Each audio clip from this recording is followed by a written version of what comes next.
Hello everyone, I'm Jack Fisher and welcome to my world. And I'm going to start this video by restating something I've already belabored in plenty of other videos. I love romance, and I also love comics. I hope I've made my fondness abundantly clear for both on this channel. But when they're combined into a single product, that's double the appeal. It's also proven to be a very potent combination in the past. Some of my favorite comics of all time involve heavy romance. Hell, I have a framed issue of the Cyclops Jean Grey wedding issue on my wall right now. I even got it signed by the writer, Fabian Nicieza. That truly was an incredible issue that captured a beautiful moment. But much like real life, comic book romance isn't always done right. When it works, it's a beautiful thing. And that's the kind of beauty I'd hope to see in X-Men Gold number 30, which was billed as the overdue wedding between Kitty Pryde and Colossus. I was genuinely excited about this. While I'm not the biggest Kitty Colossus shipper, I have great respect for their relationship and its history. They are one of the X-Men's most endearing couples, and they have a lengthy romance that spans decades, and it includes death, resurrection, and being trapped in a giant bullet. Like so many other great superhero couples before them, they always seem to find their way back to one another. They're not one of these romances that isn't assumed like Superman and Lois Lane. These two actually have to work to make their relationship strong. And that made it feel much more real than many other superhero romances. It's why I had such high hopes for X-Men Gold number 30. It promised to reward these characters for all the work they'd put into their relationship. Being the romance fan that I am, I'm a strong believer in having that kind of effort pay off. And it often becomes a high point in the history of a franchise. Those were my hopes. But sadly, they were dashed. The distressing details of what happened were actually spoiled before the comic even came out. And I don't mind spoiling it either. I won't even bother posting a spoiler warning, even though the comic came out in 2017. Ultimately, Kitty and Colossus don't get married. The ceremony begins, but it doesn't end with heartfelt vows and a kiss. Kitty, for reasons that are more asinine than I can put into words, gets cold feet and calls the whole thing off. She doesn't even do him the courtesy of avoiding this mass spectacle that is sure to humiliate and hurt this man that she loves in a very public way. She actually lets it get to the point where Colossus is about to put the ring on her finger, and that's when she stops it. Short of punching him in the jaw after being told he can kiss the bride, it's one of the worst things she could have done to this man. And for a character as likable and kind-hearted as Colossus, it was just plain fucking cruel. And on top of that, Kitty was the one who proposed to him. This wasn't a case where a man pressured a woman into marrying him, or one where a woman feels pressured from her family and her peers. The idea, the request, and the overall desire to get married, it all came from Kitty Pryde herself. And her being the one to call it off like that, after her friends and family did so much to help her, it made her look more callous than an entire army of Lex Luthors. I honestly wish I could provide some context to her decision. I really, really do. But I just can't find a way to make it anything other than heartless, cruel, and outright cowardly. There were no hints whatsoever in the events leading up to their wedding, nothing to imply that Kitty was having second thoughts. In fact, the events of the previous issue doubled down on her love for this man. It really sold the idea that she wanted to marry him. She wanted to celebrate their love and commit to it. Then, in just one scene that played out early in X-Men Gold number 30, it all fell apart. And it was mostly because of a short, rather unspectacular conversation with Colossus' sister, Ilyana Magic Rasputin. It wasn't all that dramatic. There were no dark secrets exposed, no emotional breakdowns, and no deals with Mephisto. It was pretty mundane when you get right down to it. Magic just reminded Kitty that she and Colossus had to overcome a lot in order to get to this point. She then says that if they were meant to be, it would have happened already, as though being superheroes and X-Men doesn't get in the way all the goddamn time. And keep in mind, Magic is one of Kitty Pryde's closest friends, on top of being Colossus' sister. She's not the kind of person who goes out of her way to hurt her. Magic tends to save that for her enemies in limbo. And even if that remark could be attributed to her alcohol intake or her history with demons, it was still a terrible thing to say to someone who was about to get married. It's also one of those comics that really shouldn't have derailed the couple that had worked so hard to be together. But somehow it did. After overcoming death, resurrection, plagues, and time travel, that's all it took to convince Kitty. That's what got her to stop the wedding in the middle of the ceremony and in front of all her friends and family.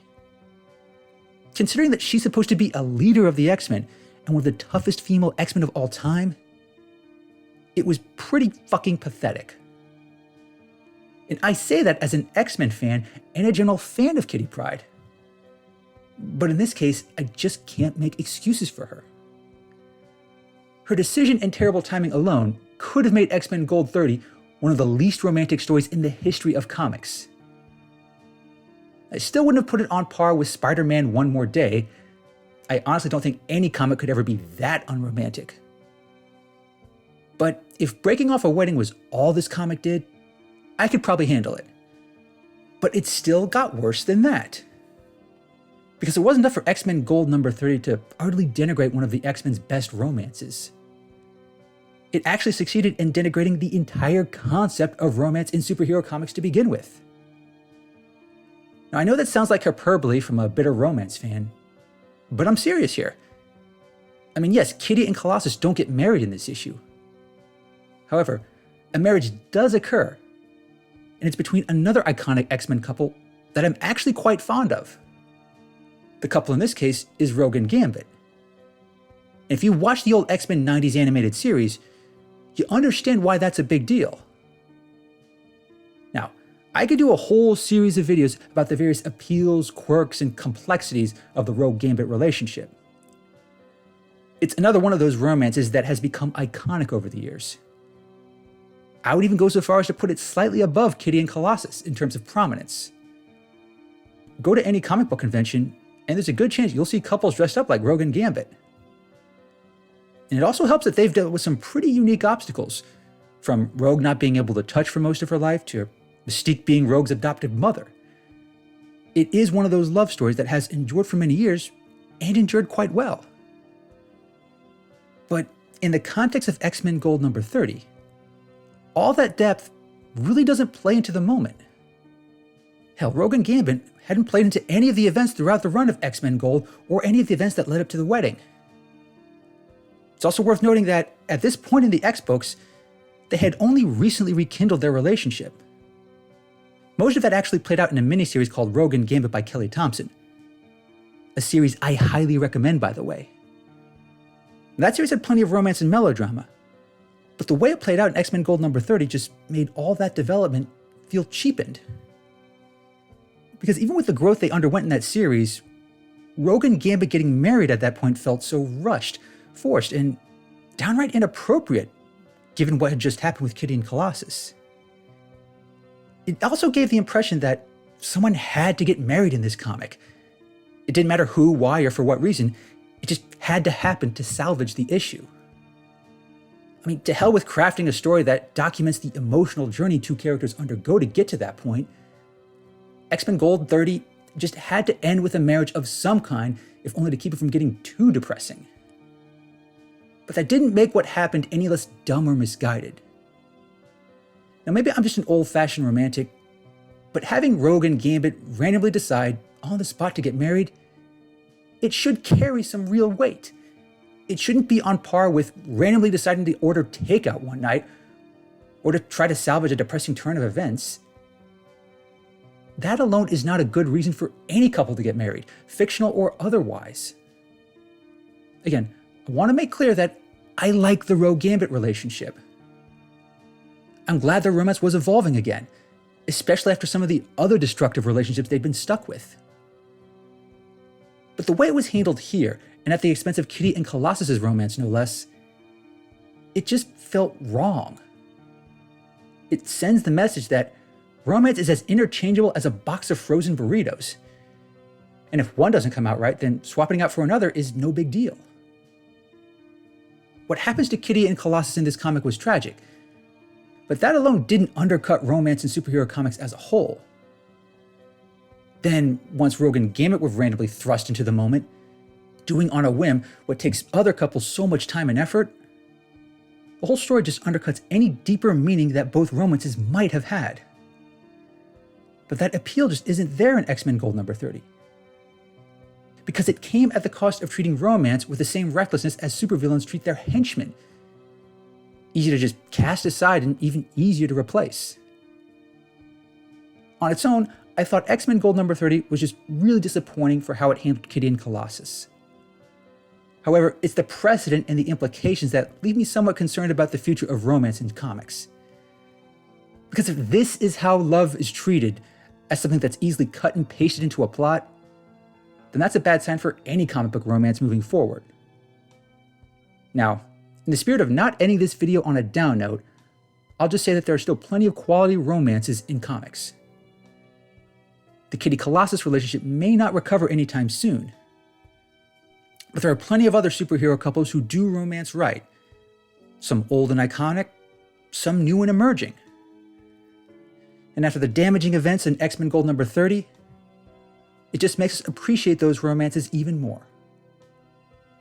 Thanks for watching, everyone, and thanks for joining me in my world. Please remember to like, comment, and subscribe, and until next time, take care and stay safe.